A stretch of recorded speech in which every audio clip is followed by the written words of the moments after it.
안녕하세요. 오승법률사무소 권희진 변호사입니다. 그냥 안 맞아서 나온 건데요. 혼인신고도 안 했는데 왜 저한테 위자료를 달라는 거죠? 상담실에서 정말 자주 듣는 질문입니다. 억울하다는 반응 저도 사실 이해를 해요. 결혼식을 올린 것도 아니고 서류상 부부도 아닌데 그냥 헤어진 것 뿐인데 갑자기 소장이 날아오면 당황스러우실 수밖에 없습니다. 그런데요. 결론부터 말씀드리면 이런 경우 법원이 위자료를 인정하는 경우 실무에서는 드물지 않아요. 오늘은 왜 이런 일이 생기는지, 어떤 경우에 책임을 지게 되고 어떤 경우에는 안 지게 되는지 쟁점 중심으로 정확하게 짚어드리겠습니다.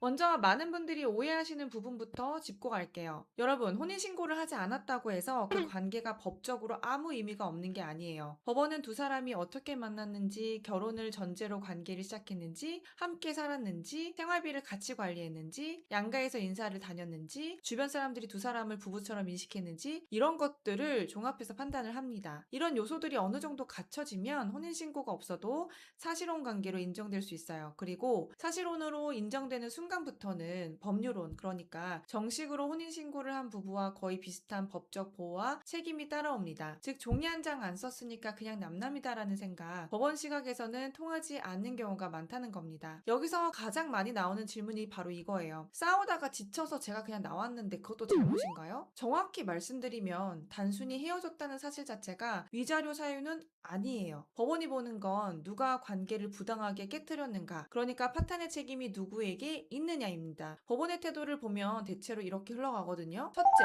상대방이 폭언, 폭행, 외도, 일방적인 방치, 경제적 무책임 같은 귀책 사유가 뚜렷하다면 그 사람 책임으로 관계가 깨졌다고 보고 상대방에게 위자료를 인정하고 있습니다. 둘째, 반대로 두 사람 모두에게 잘못이 있고 그 정도가 비슷하다고 판단이 되면요, 법원은 어느 한쪽에만 책임을 몰아주지는 않아요. 이 경우에는 위자료 청구 자체가 받아들여지지 않는 경우도 많습니다. 셋째, 여기서 가장 중요한 부분인데 나간 사람이 항상 책임에서 자유로운 게 아니에요. 관계가 어려워졌을 때 대화나 노력 없이 일방적으로 짐을 싸서 나가버리고 이후에도 관계 회복을 위한 시도를 전혀 하지 않았다면 법원은 이걸 일방적인 파탄 행위로 볼 수 있습니다. 특히 상대방이 먼저 부당한 행동을 한 게 명확히 증명되지 않는 이상 오히려 나간 쪽이 파탄의 책임을 지게 되는 경우도 실무에서 많이 나와요. 즉 내가 지쳐서 나왔다는 감정적인 사정과 법적으로 누구 책임인가는 완전히 다른 문제라는 겁니다. 여기서 한 가지 더 말씀드릴 게 있어요. 사실혼 관계가 끝날 때 문제되는 건 사실 여러분 위자료 하나만이 아닙니다. 첫 번째, 재산 분할입니다. 같이 사는 동안 모은 돈, 함께 갚은 대출, 공동 명의로 산 물건이나 집이 있다면 혼인신고를 하지 않았어도 이건 부부가 함께 형성한 재산으로 봐서 나누는 게 원칙입니다. 내 이름으로 산 거니까 내 거다라고 생각하시는 분들 정말 많은데요. 법원은 실질적으로 누가 얼마나 기여했는지를 보거든요. 명의만으로 결정되지 않습니다. 둘째, 결혼 준비 과정에서 쓴 비용입니다. 결혼을 전제로 상견례를 하고 예식장을 계약하고 혼수를 준비하는 과정에서 지출한 돈이 있는데 그 과정에서 관계가 깨졌다면 이 비용도 손해배상 청구의 대상이 될 수 있어요. 단순히 동거하다가 헤어진 것이라면 그냥 각자 손해보고 끝나는 경우가 많지만 결혼을 전제로 한 관계가 인정되면 얘기가 완전히 달라져요. 셋째, 공동생활 중 발생한 채무 문제입니다. 같이 살면서 한쪽이 빌린 돈, 공동으로 진 빚, 이런 것 누구 책임인지 정리가 필요해요. 정리하면 사실혼 관계가 깨졌을 때는 위자료, 재산분할, 결혼 준비 비용, 채무 문제까지 한꺼번에 정산해야 할 것들이 생각보다 많습니다.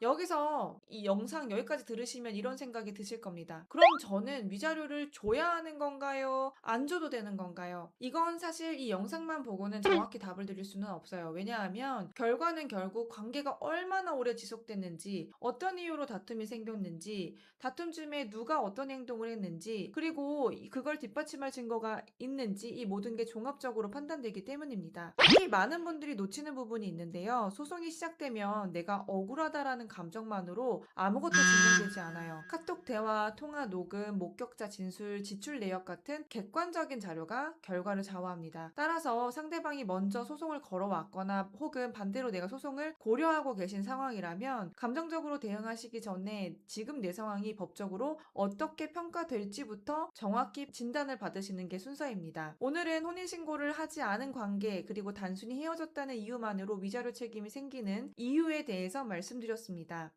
핵심은 이거예요. 혼인신고 여부가 아니라 관계의 실체와 파탄의 책임이 누구에게 있는지를 보고 결정됩니다. 지금 이런 상황에 놓여 계시거나 이미 소장을 받으셨거나 혹은 관계를 정리하려고 고민하고 계시다면 혼자 판단하지 마시고 정확한 상담을 받아보시기를 권해드립니다. 영상 설명란에 상담 신청 남겨둘게요. 다음 영상에서 뵙겠습니다.